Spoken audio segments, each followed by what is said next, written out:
السلام علیکم ورحمۃ اللہ وبرکاتہ۔ میرا سوال ہے کہ زندگی میں پریشانیاں اور امتحان آئیں گے، لیکن اگر کسی کی زندگی میں پریشانیاں نہیں ہیں تو کیا ان کی زندگی میں امتحان نہیں؟ وعلیکم السلام ورحمۃ اللہ وبرکاتہ۔ بہن ہماری یہ سوال کر رہی ہے کہ ہماری زندگی میں اگر پریشانیاں نہیں ہیں تو کیا ہماری زندگی میں امتحان نہیں ہے۔ عزیز سامعات کرام، یہ اللہ رب العالمین کا بہت بڑا فضل ہے بعض لوگوں پر کہ اللہ تعالیٰ بعض لوگوں کو بہت ہی خوشی اور سکون کی زندگی نواز دیتا ہے۔ یہ اللہ تعالیٰ کا کرم ہے کہ زندگی میں ہمارے معاشرے میں اگر ہم دیکھیں، بہت سارے لوگ ایسے ہوتے ہیں جو یہ کہتے ہیں کہ بچپن سے ہمیں غم کیا چیز ہے وہ پتہ نہیں۔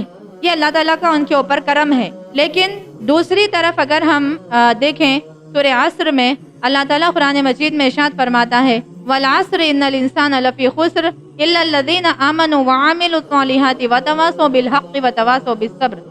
کہ والعصر، زمانے کی قسم کھا کے کہا ان الانسان لفی خسر، سارے کے سارے لوگ خسارے میں ہیں۔ یعنی جن کی زندگیوں میں پریشانیاں آئی وہ بھی خسارے میں ہے، جن کے زندگیوں میں پریشانیاں نہیں آئی وہ بھی خسارے اور نقصان میں ہیں۔ پھر پہلے جو بتایا گیا کہ ہماری زندگی میں پریشانیاں نہیں آئی تو کیا وہ ہمارے لیے امتحان نہیں ہوگا؟ سامعات کرام، یہ بات سمجھ لیں ہم کہ اگر ہماری زندگیوں میں پریشانیاں نہیں آ رہی ہیں تو سب سے پہلی بات یہ ہے کہ اللہ کا بہت خاص کرم ہمارے اوپر ہے، اور دوسری بات یہ ہے کہ انسان کے اوپر ایک بہت بڑی ذمہ داری ڈالی گئی، ہر عورت ہر مرد پر ذمہ داری ڈالی گئی دعوت اور اصلاح کی۔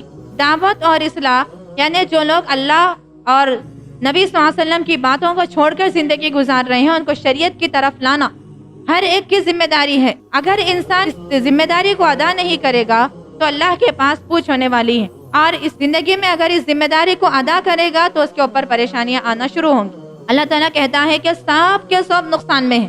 4 قسم کے لوگ نقصان سے نکال لیے گئے۔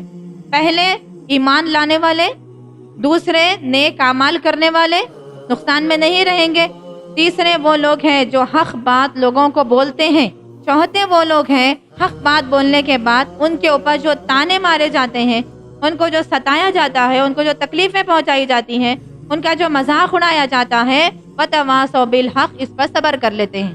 تو اگر ہماری زندگی میں خوشیاں ہی خوشیاں ہیں تو سمجھو پہلے کہ یہ اللہ رب العالمین کا بہت بڑا کرم ہے، اور اس کرم کو جاری رکھنے کے لیے اللہ سے دعا کرنی چاہیے۔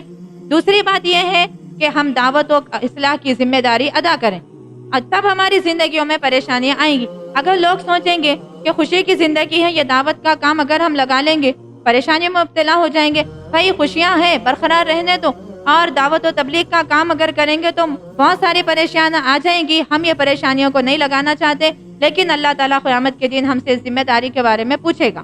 تو مختصر یہ کہ جس کی زندگی میں پریشانیاں نہیں ہیں اللہ کا بہت بڑا کرم ہے، اور دوسری بات یہ ہے کہ اب ان کو دعوتی میدان میں قدم رکھ دینا چاہیے، دوسروں کو اسلام کی طرف بلانا چاہیے، اسلام کی طرف دعوت دینا چاہیے۔